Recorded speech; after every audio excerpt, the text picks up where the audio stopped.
Hello everybody. Today I have another deck for you, Scoia'tael this time, and it's time to make Eithne work. Did showcase a bit of an Eithne deck in the last 8 net decks video that I was talking about a lot of decks you could try out, and I finally refined the Eithne list, took out a lot of cards that were in there before, put in a lot of new ones, and this has been performing pretty well so far. Can struggle against tall decks since I'm not running Scorch in a HyperControl list. I know that's a bit counterintuitive. Um, but it works against pretty much everything else, and there's a lot of synergy going on. So let's jump into the cards and what they're all doing in their respective roles. So you have Eithne, of course, and she is just there for a bit of control, allows you to ping off units if you need a little bit of damage, works really well with your other elves that deal damage to enemy units, and can spread her across rounds if you need to, can save all the charges for round 3 if you want, and she has great synergy as well with Shiru, of course. The main man himself, he will be carrying a lot of games when you're playing this deck. You're going to try to get that Shiru out and performing well by using Eithne. Allows you to boost him up by 4 and make him a 6. You can then ping him down to kill 5s, to kill 4 strength units. As well as with Call of the Forest, where you can, of course, get him to 5 strength, pulling him out of your deck if you don't already have him in hand. Call of the Forest here you can also use to get the Eithne if you have Shiru in hand. So there's some really nice synergy going on with all these 3 cards. Basically, if you don't have one or multiple of the tools in hand, you can use Call of the Forest to try to guarantee them and make that combo work. And that's going to be the main finisher for the deck. Really, really effective against a lot of stuff, but as I said, against big woodland maybe, and some of the other decks that go very tool in their unit strength, this deck can struggle a little bit because you don't have any tool removal. So what else do we have? Well, we are a HyperControl deck, and that means we are running a lot of locks. So we do have Aguara, and this can be used to unlock your own stuff. There's not really any engines in this deck, though, so you never really need that. It's just there for a lock. And actually, I'm using Aguara because it is a beast. Roach is also a beast, and this provides a pretty awesome synergy with Call of the Forest. Should you need to do that on Roach, you can. It will pull Aguara out +3, and you can reuse Roach later on for extra points. So yeah, that's a pretty cool combo. I figured why not throw that in. Extra locks is just kind of good. If you're overloading the opponent on removal and locks, they're never really going to develop engines, and that's going to make their deck struggle. And that synergy is really cool in my opinion. You can of course use Call of the Forest also on Aileron, which will pop out the deck and then you can shuffle it back in. And typically if you can do that and then pull out Eithne to boost up Shiru, that's the best way to do that. Alternatively, yeah, in a long round 3, you can do that on Shiru. Really good stuff. Aileron is just fantastic since we're running a core package of elves for the bronzes. So we also have Unicorn Chironex, of course, and you can even use Call of the Wild to pull. Is it Call of the Forest? Call of the Wild, that's some other card, but Call of the Forest, yeah, you can use that on a Unicorn or a Chironex to get one of them out if you don't have both of them in hand. Neat if you need a little bit of extra push from the 8-point card there. We have Melaine for removal, really, really solid, just elf synergy as well, allows you to pull out Aileron more consistently. Not actually running Yaven or Isengrim because I don't really like those cards. I feel like they struggle to get value if your elves are destroyed, which they often are, especially in like round 3 potentially, or maybe just the round you want to play either of those cards in. So I find that the consistent, more reliable value cards are going to perform better in this Eithne deck, and I think they do. That's why we're running them. So Roach is there for thinning, of course. Same with the Witches. At this point, running most of the thinning cards in decks, if possible, just because of the new Mulligan change. Really, really good stuff. This deck will thin a lot because of the Aileron, the Roach, and the Witches. We have a second lock in the form of Ciaran, which is really effective, and the movement can be useful as well against things like, I don't know, whatever. You're usually locking stuff that is row dependent, but lock for 7 provisions is pretty nice. We have Ida for artifact removal, and she comes in clutch as a 7 for 8 if you don't face artifacts. So this card's really, really effective. There's a lot of spears going around these days, and she can shut that stuff down, or just be a reasonable amount of points and an elf. And of course, the bronze package here is just a bunch of low provision elves, pretty much, which synergize really well with Vanguard, Aileron. Blue Mountain Elite is in there because I kind of like it. It can sometimes brick. Feel free to change it if you don't like the card. You can swap it for a different, elf. Maybe the Swordmaster, for example, is perfectly fine. I prefer the Blue Mountain Elite just for the extra bit of control that it gives you, and it's quite hard for the opponent to brick this. Plus, it's a pretty good Call of the Wild target because it's only on 1 strength, so you don't lose much by putting it back into your deck. The rest of the stuff is pretty straightforward. We've got some damage, we've got some movement, we've got some healing, we've got some whatever. Basically, the Bronze Core is just there to allow you to play a lot of gold cards, a lot of Hypervision cards, and, you know, of course, enable that finisher with Shiru, Call of the Forest, Eithne, and the rest. Very, very cool and strong deck. I think in practice, it can even beat a lot of Tier 1 decks, so do give this a go. This might even be one of the better Scoia'tael decks. I don't want to say it's the best, or close to the best, but it's up there, I think. So do feel free to try it out if you want. Anyway, let's jump into a game or two and see how we do. Okay guys, Mr. Iced, let's go. Let's see if we can do it. Should be an okay matchup in my book, I think. We have artifact removal with the Ida if we can find that. And if we happen to run into spears, that won't be a problem. So let's get rid of Ayla in here, of course. She is effectively a brick, and Roach as well. Gonna have a bunch of elves in hand, as we usually will do. Makes the Vanguard very potent. As a nice card. And really the elf Bronze Core is very, very powerful because you're able to play Aileron for extra thinning. She's effectively a chunkier Roach for free. You know, 2 extra points on Roach. If you're playing both of them, really big tempo, and yeah, it's just really nice having a lot of removal and ways to manipulate your opponent's board at very low provision costs, which, yeah, that's what the elves give you. Gonna be a spear. We don't actually, unfortunately, have Ida in hand right now, so we're gonna have to just, you know, struggle through the first round without any artifact removal. Vanguard will be the first play here, of course. Should be good. Gonna get marauded, but you know, that is life. We can't do much about that, sadly. Just play our big unit. We're still ahead right now. Of course, tactical advantage will be a thing. So basically, what's the objective? Well, we want to probably thin Aileron out. Maybe get Roach out if we, you know, feel like we need to do that.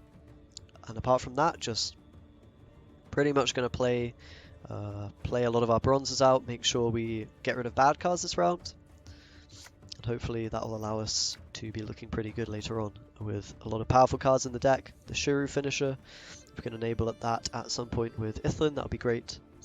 For now, we can probably go the Neophyte. Scoia'tael Neophyte. My nose is itchy. Don't know what's going on with that, but okay. So we'll see what he goes for. And yeah, the second spear shouldn't be too much of a problem. I'm pretty sure we'll find Ida at some point to deal with it. If not, that would be quite sad, but we'll see how that goes. The movement won't be too valuable against ice, I don't think, so if we just end up moving, you know, a longship or something, that's perfectly fine. Or, you know, even our own unit. Maybe move out of the, you know, move out of that front row, for example. And likewise, Ciaran might not be very valuable, so we can probably lock a boat or Ceres if we ever get the opportunity to do that. We'll see if he allows us to. We do have quite a few locks. This deck's going to completely shut down anything that's relying on engines. You know, Nilfgaard kind of gets wrecked by this. Northern Realms especially gets completely destroyed. And, you know, just having a lot of locks and movement is never bad, effectively. Let's just move this Neophyte out of here. Might be wrong to row stack, but I also don't want to give him too much value from the Ancrate Warrior, which he has now put in the graveyard. If he wants to res that. Don't really want a 4-strength unit on the front, if it's avoidable. We'd actually be very happy if he resed the Ceres here, because, yeah, we get a lot of lock value if we can lock her. But right now the opponent's not putting out too much tempo. We can probably make some things happen here. Caldwell is going to come down, and we don't really have a way right now to get the highest unit very easily. Probably we're actually going to damage him though. If we get him down to, you know, 8 strength, we can maybe Unicorn boost our 4. Maybe hit him down even more and then potentially steal him. It's very unlikely because he has tactical advantage, but worth thinking about, I suppose. Exactly what I'd hoped for. Jutta and Amun coming down. Jutta for full value. That is very, very scary, honestly. Now, probably here I actually, we probably have to pass, right? Because we don't have, realistically, we don't have the points to actually contest this anymore. So that's a bit of a shame because we don't get Aileron out, but in some ways that might not be a bad thing. It will brick our mulligans up a little bit, but at the same time, our power potential in round 3 is going to increase if we're able to, yeah, find her and get enough elves on the board. So big power plays from the opponent, not the end of the world, but kind of a pain. We can mulligan the Aileron, of course, and then probably keep the rest. I mean, we kind of maybe even mulligan the Witcher here, because we're really interested in looking for... Let's see. We haven't played Roach, so Roach could brick, but I think it's worth taking the risk. I really want to find a way to buff this Shuru. Either the Eithne or Call of the Forest will do that.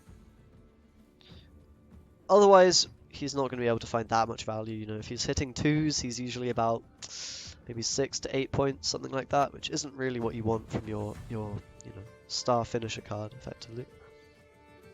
See how it goes. We do have the artifact removal now, which is very nice. And we still have witches and all that in the deck, so round 3 will be quite powerful. The question is, will it hold up to the Jutta and Hjalmar and all that stuff? I guess we'll find out. We can definitely avoid playing in front row, potentially. You know, if we want to attempt to brick his stuff. I think we do go with the Dragoon here. Not going to be too valuable next round, and of course we can pass now, get the extra mulligan charge, and that will help us a lot to find the boost for Shuru. So it's kind of nice that he passed here rather than playing a card. We end up getting more value effectively in that regard. So we do draw that Eithne, that's very cool. We can now go ahead and mulligan Archer if we want. I think we do. Probably Hawker after that, and then we'll keep the rest, I believe. Yeah, okay. Call of the Forest isn't going to be amazing here because we've already got the stuff that we want. We could even think about mulliganing Shuru, but it's a bit risky because we have Witchers. I think we're going to not take that risk. We also have Roach still in the deck, and Aileron, so kind of a miracle that we didn't even brick, but at the same time we had you know, an extra mulligan to spare if we had, so definitely keeping there as the safe option. And here we can probably go with Vanguard. I do think that's fine. We're always going to get hit by the Marauder. Not much we can do about that. But we'll get this guy on the board. And in fact, him hitting it down from 6 strength to something like 2 or whatever will be nice. Will enable Shuru for more value probably, if the opponent has that later. So, what have we got? We've got a light longship. I think we definitely want to lock that. It's just going to deny him manipulating our strength, and there's not really anything else we want to lock. Apart from Ceres, which, you know, it's round 3 already. Locking Ceres won't be doing much. So I think Ciara in there is fine. We could have also played Aguara, but I maybe want to keep this for a little bit, just in case we can make his life awkward by him having to play Warrior for only 3 points or whatever. Play Aguara on front row opens us up to that a little bit. We also need to be worried about Lacerate though, so probably we just play on both rows and it'll be fine at the end of the day. We're going to have to play melee for Melaine as well, so if we want the damage. But we can manipulate strengths pretty hard here with her and with Eithne. That will allow us to get a bigger Shuru, hopefully. I'm a little bit concerned about the Call of the Wild value. I guess we can always take Chironex from Unicorn if we need to. That'll be pretty good. I think here we go Eithne and get that onto Shuru. We'll just play into both rows. I think it's not even worth playing around the Marauder. Not the Marauder, the Warrior. He's always going to get the value pretty much on the Roach at least, so playing into a Lacerate big time would maybe not be a good idea. So Shuru is now at 6. We can of course hit the 5s if we want. We're going to have to manipulate some strength of our units over here. Otherwise we're potentially going to be wandering into our own Scorch, right? Aileron will also pop out at that strength, so we've got to be a little bit careful. Hopefully he'll do some of the damaging for me with, you know, things like the Warrior, things like maybe a Longship or a Spear, but looks like he is going to damage our Eithne. That'll be really nice to allow us to get a bit more Shuru value potentially. I think we could in fact even go with the lock onto Ceres. There's just nothing else really to lock apart from the Longship. He might have a second one of those, but if we lock Ceres it does give us the option to kill it with Shuru. Don't really mind it. It does give us, you know, multiple 6s, and if he has another Longship he can maybe fuck with our Shuru a little bit, but yeah, whatever, we'll go for it. This shouldn't be too bad at all. Locking the Longship, I mean, it's whatever, right? He might not even have it this round, so I think it's okay. And as long as we're avoiding the 5 strengths with our units, that's kind of all we need to do. So Skirmish is not very good, turns out. He is going to have Hjalmar and Jutta in combination, which are pretty powerful, of course. So we could even try to line everything up at 4, that's an option, and that way we won't have to, you know, hit our own Ciaran. We'll think about that. I think playing Witches here is probably okay. Just to stall for a little bit. The longer we can wait on the Shuru, the better. We actually also have a good Call of the Wild target on Eithne now, to maybe pull out, I don't know, an Archer or something if we want to go for that. Definitely an option. But we'll see how it goes. We're not that far ahead at the moment. We are a card down, so, you know, he's got a chance. I mean, Ice still available, and Beckers and all that nasty combo stuff can happen. I kind of want to avoid playing Elves now, that's the thing, right? Because if we can avoid Elves, then Ailerin won't pop out, she won't mess up the lovely Scorch that we can potentially get. Okay, so I'm thinking about hitting 4s here might be really nice. I mean, if we are hitting 4s, then we don't even care, really, about good old Ailerin popping out, do we? So that would mean we can play the lane, actually, already. I think we're pretty happy to go for that, guys. I think we're pretty happy to go for that. So that means we play on ranged. Lane's going to be a 4. But we can always just manipulate the strength with Eithne. It's not too big of a problem. What else? Yeah, I mean, we can also just call the Forest Ailerin, right, when it pops out. That'll be nice. But I think manipulating the strength here is going to be good. We can even hit this one down, and I think that's worth it. Just in case we end up trying to get the highest unit or whatever. But everything to 4 strength, shoot our own Shuru a couple of times, and then nuke his board for a lot of points. Seems like the way to go. He'll have another 4 with the Kyronex as well, if he ends up playing that. And that'll get nuked, so should be pretty okay. And of course, the lock on the Ceres will be impactful because he won't be able to revive it. But we'll see. There might also be Scalds in the hand, that's very likely. We haven't seen any of them this game, so... that being said, I mean, Skirmisher was played dead from hand, so maybe not. Kyronex is going to come down. I mean, we could definitely just take the Shuru value right now, guys. It's not bad at all. It's not bad at all. I think it's probably worth doing it, right? I'm not sure we get any more value. I mean, the alternative would be... I mean, it's not really an alternative, right? We just do it, I think. I'm struggling to think. I mean, he would have to have... another... You know, he would have to have a Skald. But I just don't see that happening with the way he played. So I think we'll just take the big Shuru value. Oh, feels so good. And he has no board now, guys. Ailerin pops up. Gives us a lovely target for Call of the Wild. Call of the Forest. Call of the Wild, I keep calling it that. I think it might be an artifact card, yeah. Or effect. Call of the Wild, yeah, it's probably an artifact related thing. Oh, whatever. We can also, of course, yeah, pull the Kyronex out if we want to do that. We'll see. But, I mean, guys, we basically get Call of the Wild for free because we already have enough elves. So I think doing that is the obvious move. It's effectively, yeah, it's just free. We get a free +7 play, +3 play, sorry. So we can take Archer because it's the high. Actually, the heal for 4 was maybe even better. Maybe we should have taken that. They can hide, but there's Oh no well, escape. you live and you learn. Technically losing a point there because we could have taken the Hawker healer and healed our Eithne up to 5 again. That would have been really effective. Hawker healer is actually not even that bad, honestly. Like sometimes they are getting more than 4 points, and not even. I mean, maybe a small amount of the time, but any amount of the time is, you know, good, right? So what do we want to play around here? Just play around all the things. Do a cheeky buff. He's going to have a hell of a lot of points to catch up here, and don't get me wrong, Hjalmar, Iced, and BTM are good cards. Or Becca's Dark Mirror, whatever it's called. But I don't think they're going to bridge this gap. We even have a card to play still. Just showing kind of the monstrous power of Shuru in a long round. We don't even need last save for it to be, you know, killer, effectively. And that should be sealing the deal here, guys. We're not really vulnerable to anything. It's weird not playing Horn in a deck and not getting Yerdant. But that is what this deck grants you, I suppose.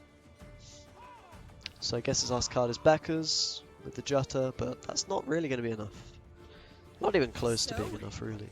No one else dares face Ah, it's me. kind of close, but 11 points. Yeah. So I don't know, guys. Looks like we can win against even some of the popular Skellige decks. We'll see if we can do it again in another game, but I'm pretty optimistic. And this time we're up against I Eithne, respect mirror nothing match. human. We'll see how this goes. We might get bested by Eithne. That would be a shame. Anyway, get rid of Lambert. Get rid of that kid. Why not? And in terms of the other card we want to get rid of here, probably either a Dragoon, Neophyte, something like that. Probably Dragoon. I don't think the movement will be that useful. Just look for some of our better cards here. We are lacking a lot of the power. You know, cards like Eithne, the Kyronex Unicorn, all that stuff. Even Vanguards, we're not having any right now. So, might be struggling a little bit for points this round, but Been waiting a long time for this. you know, you don't always need to win round 1 with this deck to be fine. Although Larse in the Scoia'tael mirror can be quite important. Careful not to lose connection, Mr. Opponent. Okay. I think we can respond with witches as well if we feel like it. Might be also good to just get elves online. I think witches are perfectly okay. Sure, no problem. In fact, playing on the front row might be a good idea to deny the Blue Mountain Elite a little bit. You can do that with your witches or your other thinning unit to clog that up, but I don't think we need to here particularly. We'll see what version he's running. He may be running something similar to this. Oh, it looks like traps. Okay. That's pretty exciting. We can actually destroy that with Ida. So I kind of feel like going for that here. The time of the white frost and white See what it light was. is now. Oh, it was a Mahakam Horn. Very exciting. Okay. So that's a really good trade for us, of course. Mahakam Horn is worth, I don't even know exactly how many provisions, like 10 provisions maybe, if I recall correctly. It's quite a lot of provisions to trade there. Here we can probably go for that heal. He might have another dwarf, but whatever. Not really too bothered if he does. Just taking the 5 value on the Hawker heal is really nice, because they're not often 5 value, but when they are, really, really good. And right now we are in the lead. So the opponent's relying a bit on dwarf synergy rather than anything else. Dragon's Dream is actually going to come out. That's interesting. I'm not sure how much we care about this, honestly, guys. We're still ahead in points. So we can keep playing if we want to. Could even take a pass, I guess, and then be unbleedable for the next round, but I'm a little bit worried about what the opponent is playing. It's a little bit spooky when you see these things. So I think we just kill the dwarf, deny any dwarf shenanigans that the opponent might be planning.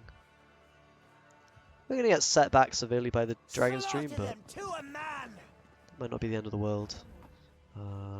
Okay. So if we pass now, the Dragon's Dream won't go off, the opponent will have to play another card. Probably that's the play we should go for. We could even go for Neophyte, I suppose, just to get Aileron out of the deck. If we want to do a bit of thinning, a bit more thinning. I don't mind that either.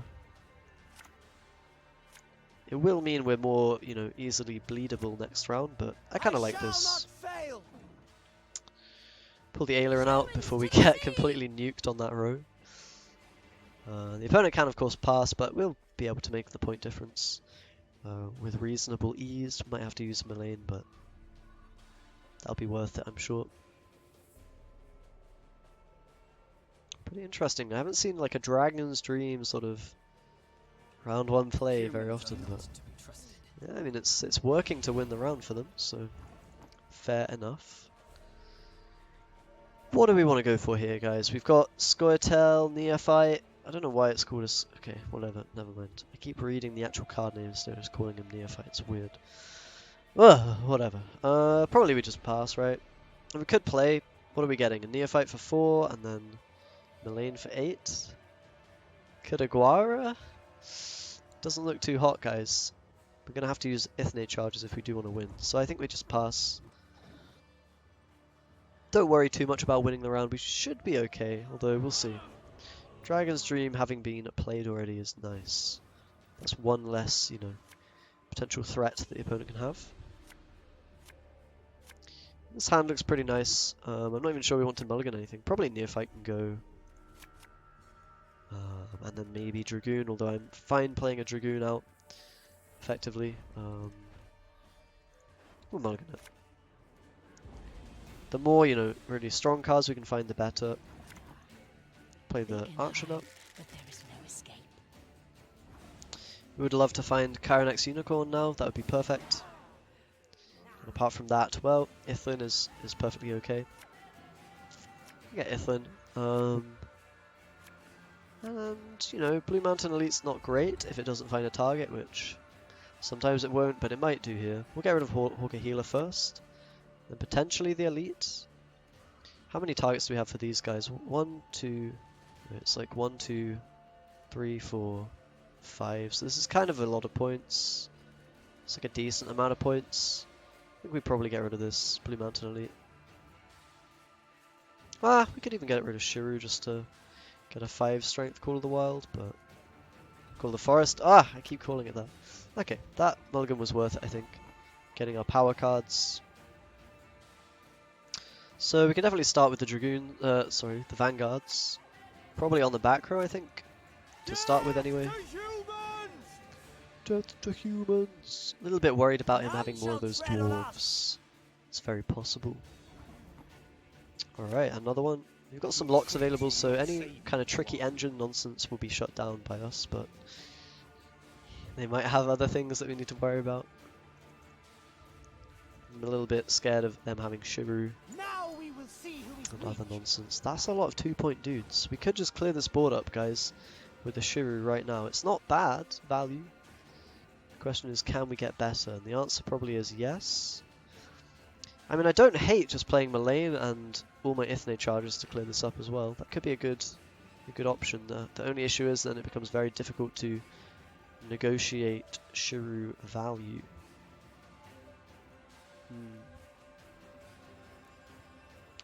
I feel like killing these will be very valuable though. Ah, tricky decisions. Maybe we just take the Shiru value right now. How bad is it? How good is it?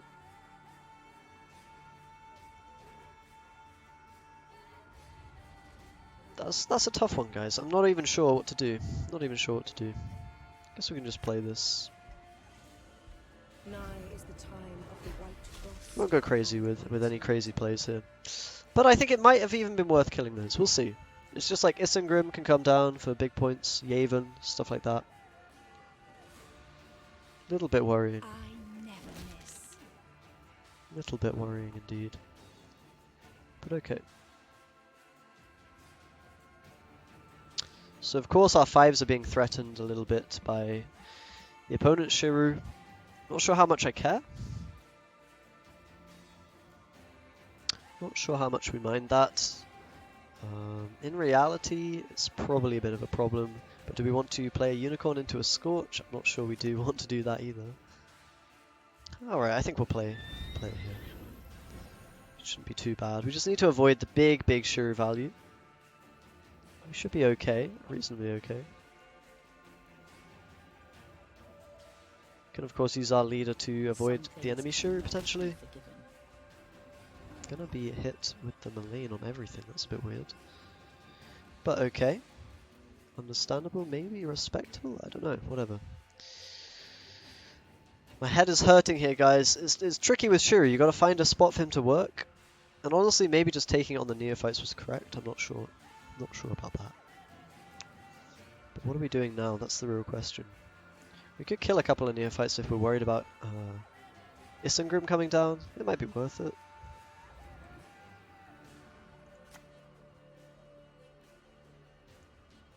Follow me this way. I don't want to do it. I think I just play CRN probably. And move this. We just stall it out a little bit. I want to see what the board is looking like a couple of turns from now, and then we'll decide what we're doing with Shiru, how we're doing it, what cards we should play, and all that. Okay. Another Archie. He's just playing a lot of vanilla Elfie boys. Might mean that Isengrim's coming shortly. A little bit worrying. I think now we can probably call the forest if we want to do that. It's not a huge value, but it's probably the best we're going to get, really. What can we take with it? It's only going to be a 4-point card, so pretty crappy. But we can maybe disrupt scorches and things. Potentially if we go for... what's going to be the best here? Because it will get buffed by 3, so we could take healer and it will be a 5. We could take neophyte, it would be a 5. Probably a dragoon is the safest, I think. Not sure. Peace with humans? By thus. We're ahead at the moment, so that's good. But I'm not sure how long that will last. Oh, it's going to be traps. Okay, I see. Lots of traps. Very interesting. So I think our least valuable card will be Aguara, so if he's got Pitfall Trap, we're wanting to play this. Not going to be the case. Or is it? I guess we don't find out until we've played the lock. Looks like it's not Pitfall Trap, so probably Crushing Trap, and he's going to move all my guys into one row and then crush them. Okay. That's quite scary, I'm not going to lie, guys. Double Trap coming down is pretty spooky. It does look like we would have got a lot of value from the earlier Shiru. Maybe not taking that was a mistake. Kind of hard to say though.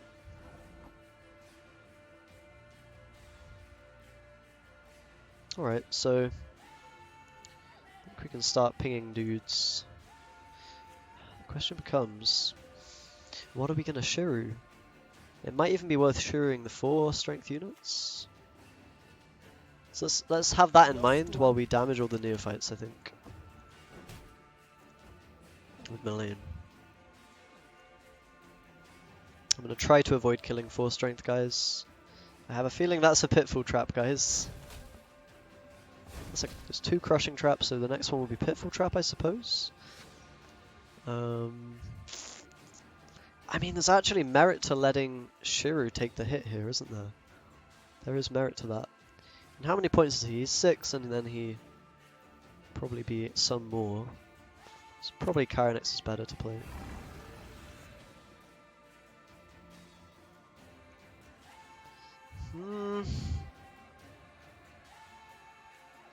Yeah, I think so, guys.